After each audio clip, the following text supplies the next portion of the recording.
Is this what a midlife crisis looks like? Bill Burr has always been known for his comedic rants, but lately he's taken it to a whole new level. His latest obsession goes by the name of Elon Musk, and things have gotten so bad that he's outright contradicting his previous comments. It's a complete mess, and people are starting to notice just how out of depth he's become. So today we're covering all of this, and it might be the biggest case of hypocrisy that we've ever seen. As always, please make sure to subscribe and hit the notification bell for more videos just like this. But is there anybody getting your ire up these days more than usual? Nerds. Yeah, The nerds that own the politician. All these tech nerds that want to build robots because they don't know how to talk to hot women. Yeah. They're gonna take over the world. They're gonna take over. They are literally gonna replace us. We're like beta right now, and they're coming out with like the VCR. And I think Elon has got the rockets going because they realize there's other Earths out there. Yeah. And they're gonna trash this one, and because they don't have any concern for it, and they're gonna move on to the next Earth. And everybody's gonna be standing down here with your blue and red ties, going, "Wait a minute, I was on your side," and they're just gonna leave. Accusing Elon of not knowing how to talk to women is quite a stretch. I mean, the man used to date Amber Heard, and while her personality and sanity might be questionable, there's no denying she's good looking. Clearly, he's doing just fine in that area. The bigger issue is the sudden concern over tech billionaires influencing politics. Bill doesn't seem to have a problem when big tech was backing left-leaning politicians, pouring millions into their campaigns, or working on their behalf to censor people on the right. Now that Elon isn't playing along, it's suddenly an issue. Give me a break. This kind of selective outrage is nothing new, but I'm surprised Burr discovered it past the age of 50. He also went on the Fresh Air podcast, which is an NPR program, and took things to a completely different level. That idiot Elon Musk. Oh. That guy, he's going to, who evidently is a Nazi. I just refuse to believe that it was an accidental two-time Sieg Heil. And he does it at a presidential inauguration. This is why I hate liberals. It's like liberals have no teeth whatsoever. They just go, "Oh my God, can you believe I'm getting out of the country?" I'm just like, you're going to leave the country because of one guy with dyed hair plugs and a laminated face who makes a bad car and has an obsolete social media platform? You're going to leave this? Why doesn't he leave? Why isn't he stopped?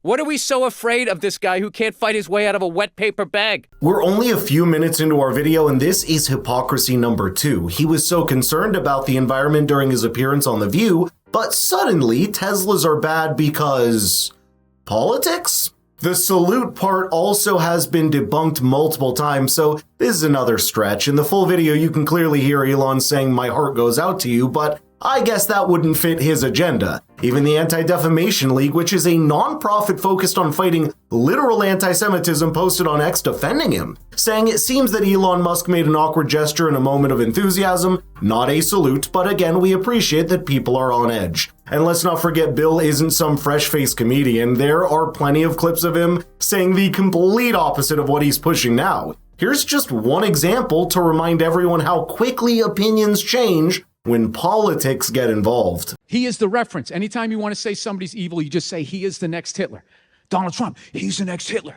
It's always he's the next Hitler. He died 75 fucking years ago? Nothing quiets a room like dropping the H-bomb. This guy Sieg Heil twice. Veterans people in the armed services that died trying to stop Hitler. And then this guy comes in, and does that. While being an immigrant, too, which is kind of the whole thing, just none of it tracks how you can be the support the troops, America, love it or leave it. And then this guy comes in and gives a shout out to Hitler. Yeah, the internet is forever, and seems like someone is guilty of doing the same thing that he's criticized others for just a few years ago. It's honestly sad to see what was once a sharp, unapologetic comedian turning into a tired propaganda mouthpiece, parroting whatever talking points he's picked up from his wife or his political bubble since he lives in LA. But I'm leaning more towards the wife. I've noticed, by the way, you haven't liked the video or subscribed to the channel yet, so what are you waiting for? Now, this isn't just about changing opinions over time, because Bill isn't evolving, he's just repeating the same predictable partisan nonsense that gets repeated on every MSM outlet. It's lazy, and he's currently standing against a lot of things that he once used to fight for. He's also pushing for identity politics talking points, and it's almost like Joy Reid has possessed him. What are you doing?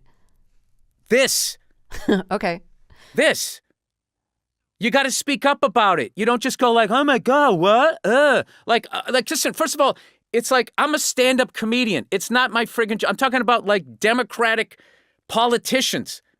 Where is their pushback? They're allegedly liberal. You see this guy do this thing. You know what the end result of this thing is, which all these neo-Nazis, not only are they stupid because they're neo-Nazis, they don't even look at what Hitler did. Where are all the liberals? Where are all of these white chicks at the award shows that were speaking truth to power? Where are they? Why did they choose to go after comedians and not the Ku Klux Klan?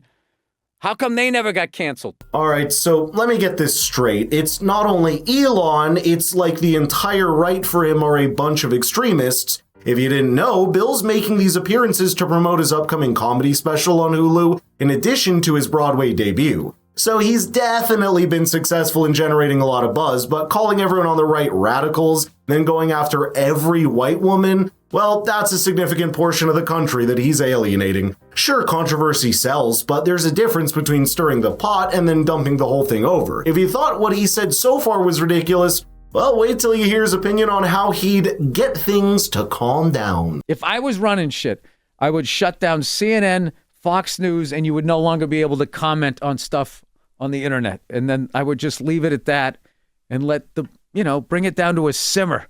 And then maybe be like, all right, talk to people. How do you want to live? What works for you? And try to I don't know. How would we get on shit news? Needs to calm down, and you don't need people stirring stuff up because one of the great things about this job is I go to all 50 states for the most part, red and blue, and people are cool.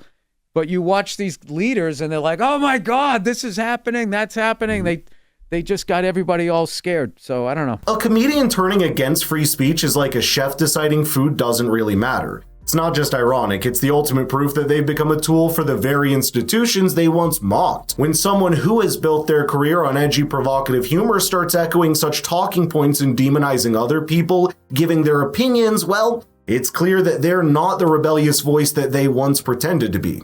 Also, if you look at people on the right, they're always up for having a conversation. For instance, Charlie Kirk goes into hostile territory to debate with debate ideologues who are more interested in shouting than thinking. Meanwhile, on the left, the default response is to silence, censor, or shut down opposing views entirely. That's the danger in what Burr said here. You see, he's not pushing back against censorship, he's helping enforce it, and that's the real joke. Except, nobody's laughing, but I'd love to know your thoughts here, so let's get the conversation rolling in the comments down below. And if you want your friends to get this amazing coverage from an independent source like us, please share the video with it. It means the world. Thanks so much for watching, and I'll see you in the next one.